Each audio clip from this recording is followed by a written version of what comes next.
This is the gutter we have problems with. It just overflows. This is the low end. So we fixed it so it drains into a garden hose.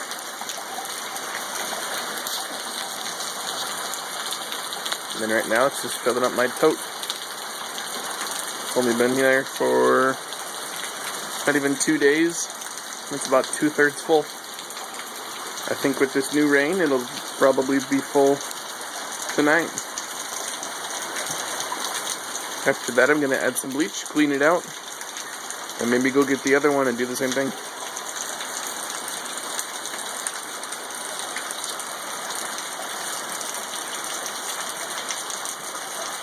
Only took about 40 minutes to get everything situated correctly.